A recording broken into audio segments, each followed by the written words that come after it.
Composure by Felandaris. Pardon? You heard me. She has indeed. If the hot flush on her cheeks is anything to go by.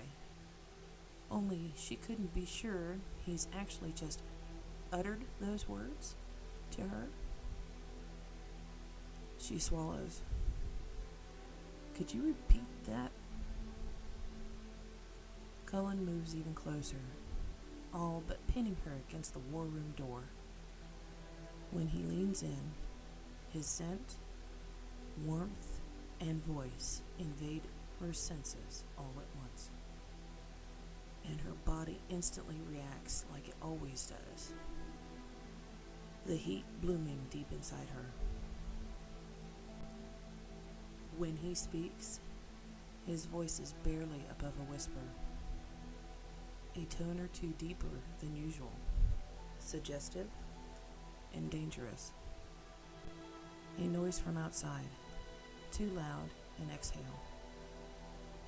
And she could easily miss what he says, so she stays almost painfully still, giving him her entire body's attention, and he knows it. She can feel his half smile, the smug, irresistible version of it, as his light baritone sends a shiver through her. I said, I'll have to have you for dessert tonight. Lift up those naughty little skirts. The lightest brush of his thigh against the flare of her floral dress. Throw your leg over my shoulder. Was that the tip of his finger on her thigh? Tear off your smalls. Not even the faintest idea of a touch, but a heavy throb between her legs. And feast on you. The whisper of his breath against the shell of her ear, the proximity a mere suggestion of his warm, strong tongue. She whimpers. He pauses, allowing her to catch her breath. It's only when she looks up at him that she realizes her eyes were closed. His arm is above her head now, braced against the dark wooden door. The smile is still there, calm and composed, just as he is. She didn't think it was possible for him to lean in any more closely, but he does. And when I've drunk you all up, I'll bend you over and take you from behind, because I know how much you like that. She nearly mules, but manages to stifle her desperate agreement into a nod instead. He leans toward her other ear, and all the sensations wash all over her again. I'm going to make you forget your name as you scream mine. But where will I do it? My desk, perhaps? On the balcony, bending you over the rail? His voice trails off as he senses the approaching steps first and moves fast. Before the door handle even moves, he's standing behind her. As their colleagues walk into the hallway along with their visitor, he stands ready to greet them, all nonchalant decorum.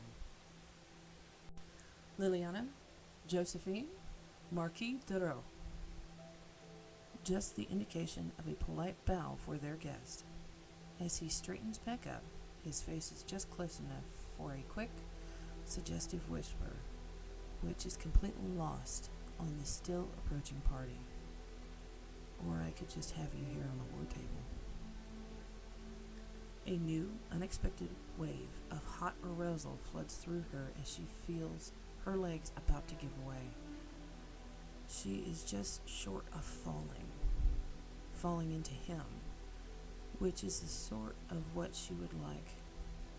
But somehow she catches her balance, garnering the concentration to politely greet everyone before they all enter the war room.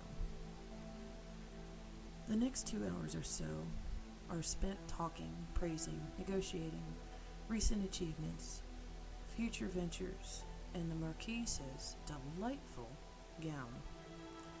Most of her efforts, however, go into ignoring the way her body, every single nerve in it, is still singing for Cullen.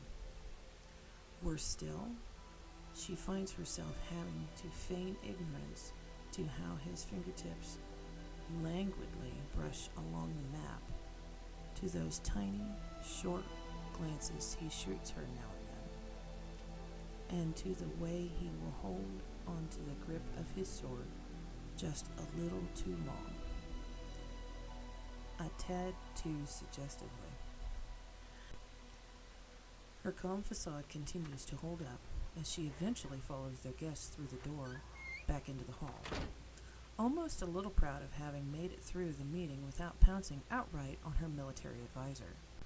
Then, just as said advisor brushes past her, she feels a gloved finger trace a line just below her tailbone, a tentative dip between her cheeks that lasts a mere split second, but has her body screaming for him all over.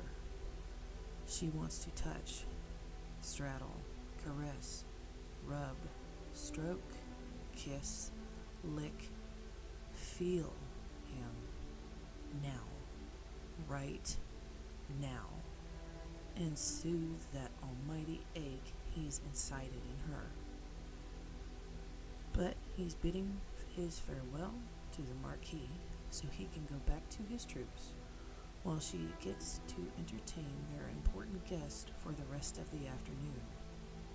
Just before he leaves, Cullen turns back towards her, the half smile now all casual, voice politely, cheerful, as he addresses her. "See you later," and he walks off. All she can do is stand there and stare, dumbfounded. Her response is a breathless whimper, almost a little moan. Yes, later.